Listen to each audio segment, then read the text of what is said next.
Shalom, shalom frères et sœurs en Christ et bienvenue à la Rhapsodie du jeudi 22 septembre 2022.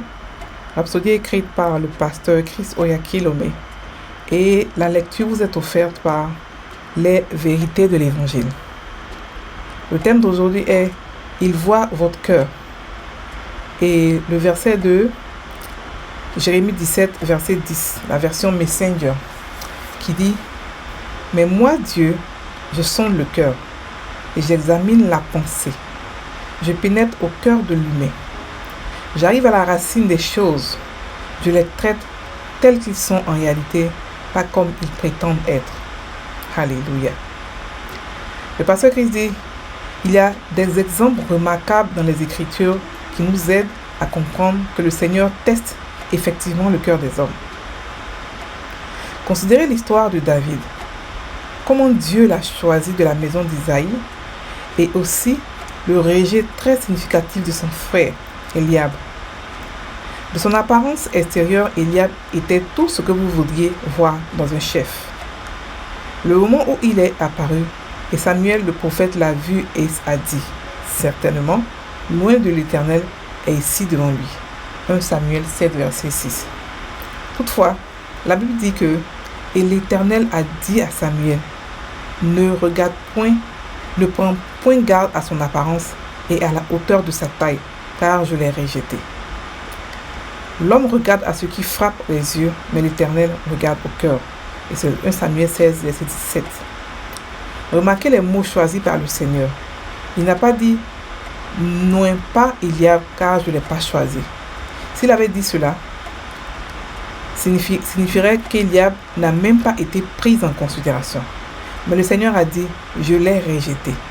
Cela signifie que Dieu l'a considéré et a dit « Non ». Eliab a-t-il jamais su qu'il a été considéré par Dieu pour être un jour roi sur Israël? Non. Mais Dieu l'a considéré et l'a trouvé fautif. L'histoire d'Abraham est un autre exemple, mais cette fois-ci positif parce que Abraham a réussi au test. Après des années à vouloir un enfant, lui et Sarah ont finalement eu un fils à leur âge avancé. Mais un jour, la Bible dit que Dieu a testé Abraham. Il lui a demandé d'offrir son fils unique, Isaac, en sacrifice. Genèse 22, verset 2. Dieu n'a pas annoncé à Abraham « Et je veux te tester maintenant ». Mais non. Mais Abraham a démontré sa foi en ce que Dieu pouvait ressusciter Isaac d'entre les morts. Et symboliquement, c'est exactement ce qui s'est passé. Hébreux 11, verset 17 à 19. Et il a fait entièrement confiance à Dieu, au Seigneur, et a obéi. Il se peut que vous ne sachiez jamais quand vous serez mis à l'épreuve ou considéré pour le prochain niveau de votre fonction et de votre promotion. La chose importante pour vous, c'est de ne pas être trouvé fautif. C'est la raison pour laquelle vous devez marcher dans la foi, l'espérance et l'amour. Soyez humble et soyez toujours le meilleur de vous. Non pas dans l'hypocrisie, mais dans l'intégrité du cœur et dans la droiture. Car Dieu voit en effet votre cœur. Alléluia. Alléluia. Fin de la Rhapsodie. Ici, le pasteur nous parle de quelque chose de vraiment important. Il explique ici que Dieu, contrairement aux hommes, Dieu regarde au cœur. Dieu ne regarde pas à l'apparence. Je vais faire une petite parenthèse sur ça avant d'expliquer ce que le pasteur a dit. Parce que nous, les chrétiens, on regarde beaucoup au cœur. Et dans ce regard qu'on a, on regarde beaucoup à l'apparence. Et dans ce regard qu'on a en regardant à l'apparence, on a rejeté beaucoup de chrétiens. On a rejeté beaucoup de personnes qui ont voulu être chrétiens, qui ont voulu être un peu différents. Ils ont été rejetés par le corps du Christ. Je répète, un chrétien n'a pas de standard. Il n'y a pas un standard pour dire voici comment un chrétien va s'habiller, voici comment est-ce qu'il va se présenter devant l'homme. Je veux dire dans le physique, je veux dire dans son habillement, sa manière de déhancher, de marcher et tout ça. Non, il n'y a pas. Parce que le chrétien vient et c'est l'Esprit de Dieu qui le change. C'est pas l'homme qui le change. Donc un homme peut venir avec tous ses tatouages et puis Dieu, il peut être approuvé par Dieu par rapport à son cœur. Une femme peut venir avec des habillements bizarres, des habillements vulgaires et être agréée par Dieu à cause de son cœur, parce qu'elle a accepté Christ comme Seigneur. Donc ne rejetons pas les brebis pour lesquelles Dieu s'est sacrifié. Ne disons pas que non, ceux-là habillent mal, ils s'habillent comme ceci, il n'est pas comme ça. Voilà on doit porter les foulards et tout ça. Ici, c'est visible que Dieu regarde au cœur. Il ne regarde pas à vos foulards qu'on met pour pouvoir prier. Il ne regarde pas, je sais pas, les trucs que vous portez, les bracelets, les bijoux. Ils s'en foutent de tout ça. Il regarde au cœur. Et c'est ce qui est important, parce que le cœur, c'est lui seul qui peut voir le cœur. Lui, il est le seul à voir le cœur. L'homme, au dehors, voit l'apparence, mais lui, il voit le cœur. Donc, faisons attention à nos jugements et nos condamnations que nous donnons dans l'église souvent. Nous condamnons des enfants de Dieu pour qui Jésus est mort. Nous condamnons des gens pour qui le sang de Jésus a coulé. On ne condamne personne. On aime tout le monde tel qu'ils sont. Gays, pas gays, non contemporains, percés, pas percés, tatoués et tout ça. C'est Dieu qui change les cœurs. Alléluia. Maintenant, ici, le pasteur nous parle de 2 personnes qui ont été testées. Un qui a échoué au test et l'autre qui a eu le test. Qui n'a pas échoué, pardon. Qui a passé le test. Donc, il nous parle de Eliab, qui était le frère de David. Lorsque Samuel est parti, Dieu lui a demandé de partir oindre le roi. Il est parti dans la maison de Isaïe, qui est le père de David. Et il a fait défiler devant lui tous les frères de David. Il a vu Eliab qui était beau, qui était grand et tout ça. Et Dieu lui a dit, c'est pas lui, je n'aurai pas l'apparence, mais je l'ai rejeté.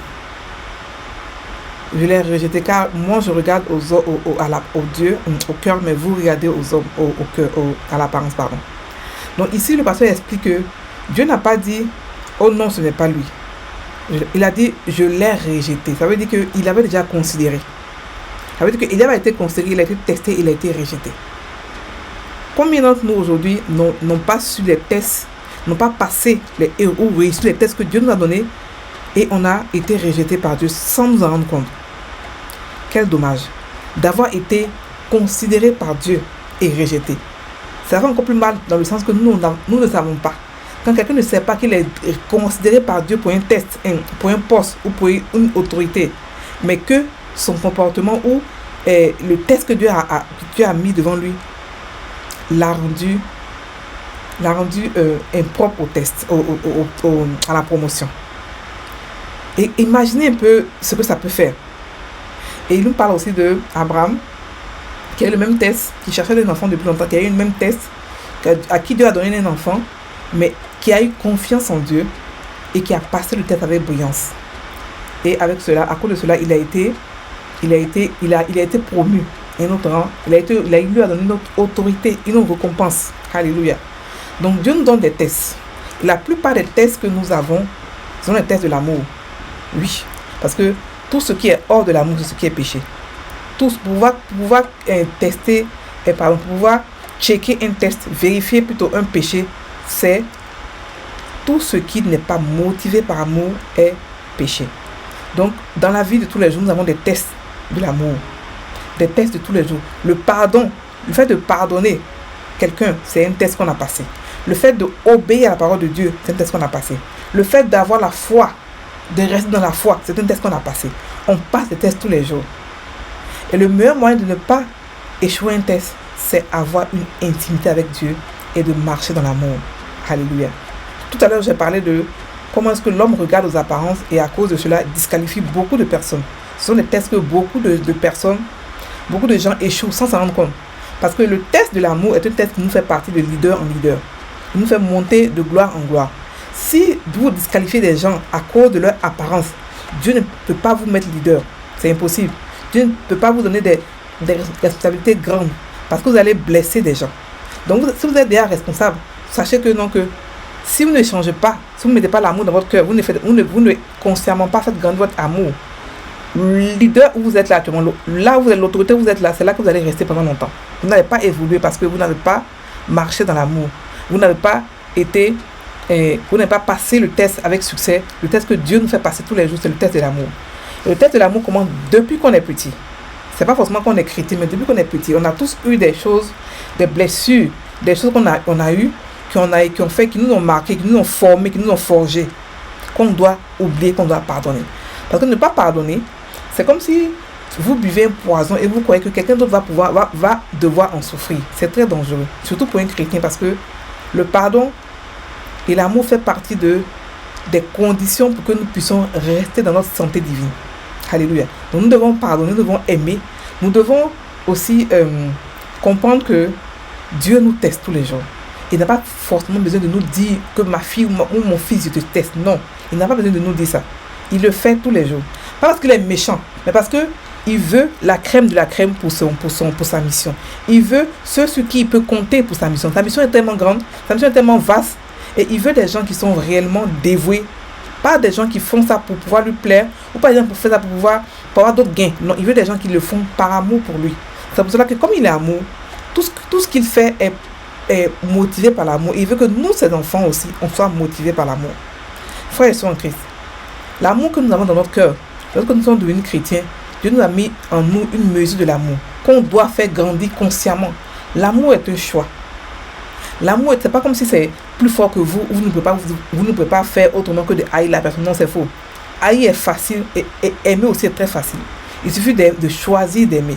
Lorsqu'on choisit d'aimer, quel que soit le problème, quels que soient les problèmes, les situations, on reste dans l'amour, on ne sort pas de l'amour. Ça veut dire qu'on reste dans, on ne sort pas, on ne pêche pas. On ne pêche pas. Sachez seulement qu'aujourd'hui, que Dieu nous teste souvent. Mais il n'a pas besoin de nous dire qu'il nous teste. Mais faites attention, soyez humbles. Soyez remplis, marchez dans la foi, dans l'espérance, dans l'amour surtout, et ayez une intimité avec le Saint-Esprit. C'est lui qui vous permettra de pouvoir passer avec brillance le test que Dieu nous donne tous les jours. Alléluia. Donc on va prendre maintenant la confession. J'ai un cœur qui aime le Seigneur passionnément et le sert vraiment.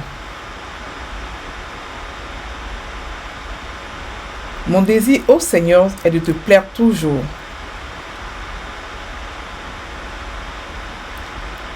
Je suis aligné avec ta parole aujourd'hui.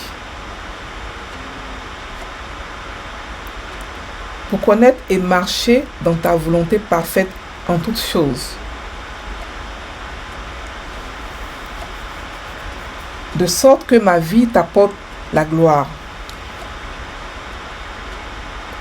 Au nom de Jésus, Amen. Frères et sœurs en Christ, passez une très bonne journée. Grandissez dans l'amour consciemment. Alléluia. Passez une bonne journée.